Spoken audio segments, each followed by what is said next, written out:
Jangan lupa subscribe di YouTube channel Metro TV News dan juga nyalakan notifikasinya.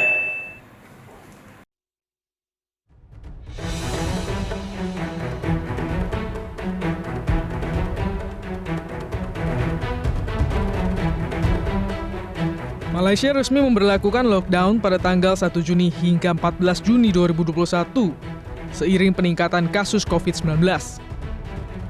Jumlah kasus COVID-19 Malaysia melonjak usai libur lebaran dengan rekor kasus harian sebesar 9.020 kasus dan 98 kasus kematian pada Sabtu lalu.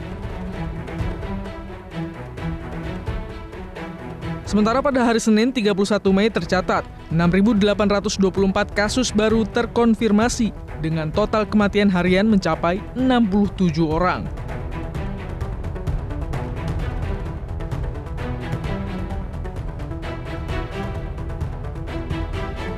Duta Besar Republik Indonesia di Malaysia, Hermono, mengatakan meski lockdown kali ini tidak seketat tahun lalu, namun WNI tetap diimbau untuk patuhi peraturan demi mencegah penularan COVID-19.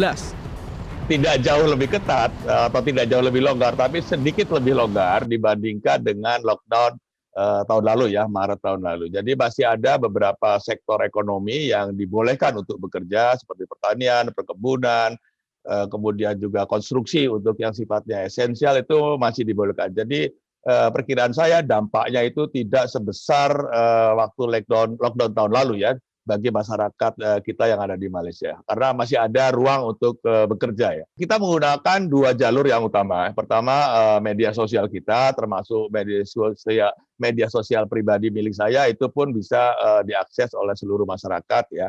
Dan ini juga seluruh kepala perwakilan kita di Malaysia pun melakukan hal yang sama.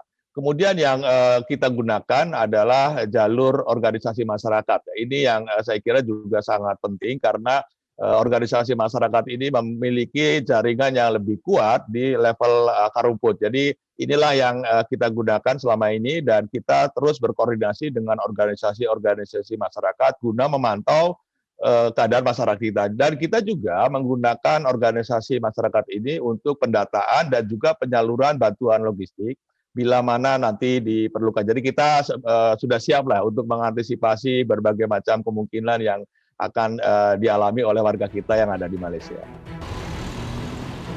Dalam kebijakan ini, sejumlah sektor yang diizinkan tetap beroperasi diantaranya perawatan kesehatan, telekomunikasi dan media, makanan dan minuman, utilitas, serta perbankan.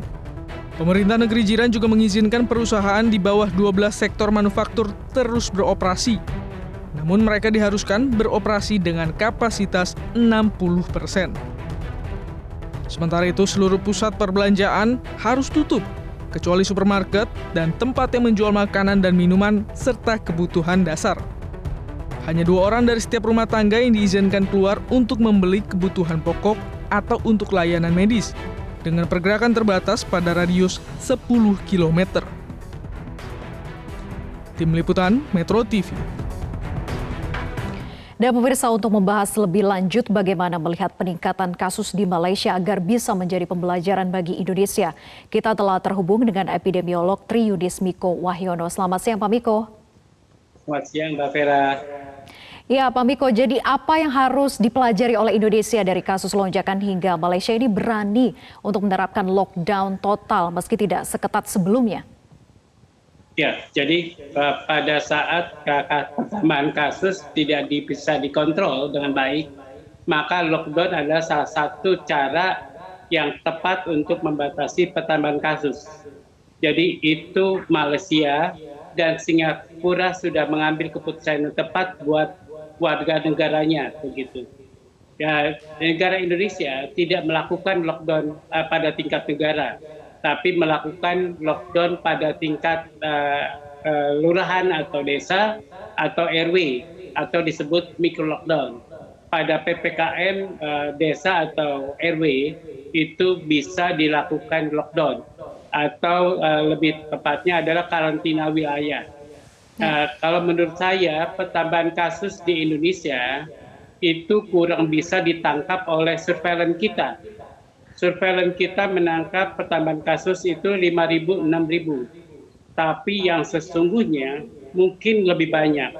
Jadi kalau saya perkirakan mungkin 12.000 atau 2 kali lipatnya, bisa 18.000 atau 3 kali lipatnya. Jadi kalau Indonesia tidak melakukan lockdown, maka yang akan terjadi adalah ledakan di beberapa kabupaten atau provinsi begitu. Ya sekarang sudah kapasitas pelayanannya sudah penuh, itu Kudus, Lampung Selatan, Tegal, sebentar lagi Cilacap, Kendal, jadi akan terjadi seperti di India, tapi kecil. Saya yakin tidak akan terlalu besar, akan terjadi seperti di India. Kalau itu dibiarkan terus-menerus, maka akan meluas, begitu Mbak. Iya, dengan kata lain Anda merekomendasikan untuk juga Indonesia melakukan lockdown seperti yang dilakukan oleh Malaysia dan juga Singapura, ataukah PPKM mikro ini sudah cukup efektif sebetulnya memberikan hasil? Jadi kalau Kudus, saya sarankan melakukan lockdown pada tingkat kabupaten karena kapasitasnya sudah penuh, kemudian petugas kesehatan banyak yang terinfeksi COVID, maka saya lihat di televisi pelayanan kesehatan sampai tidur-tiduran dengan APD begitu. Saya kasihan Mbak, kalau melihat apa yang terjadi di Kudus, saya sarankan rapat di tingkat provinsi, kalau kemudian bisa dirujuk kasusnya. Kalau tidak bisa dirujuk, saya sarankan untuk Kudus melakukan lockdown kabupaten, melakukan social distancing berat begitu di Kabupaten Kudus, agar aktivitas semuanya pertokoan ditutup, kerja libur begitu. Jadi menurut saya harus dilakukan. Kalau tidak, kasihan tenaga kesehatannya dan kasihan masyarakatnya akan menjadi korban, begitu Mbak.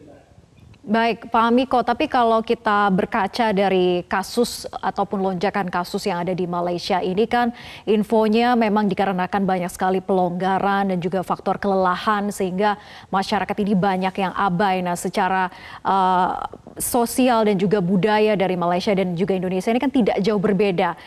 Mirip-mirip lah, apalagi terjadi lonjakan karena libur lebaran begitu. Nah, itu yang juga sedang kita khawatirkan bersama ini akan terjadi di Indonesia, bahkan dikatakan akan terlihat 5 sampai dengan 7 minggu ke depan.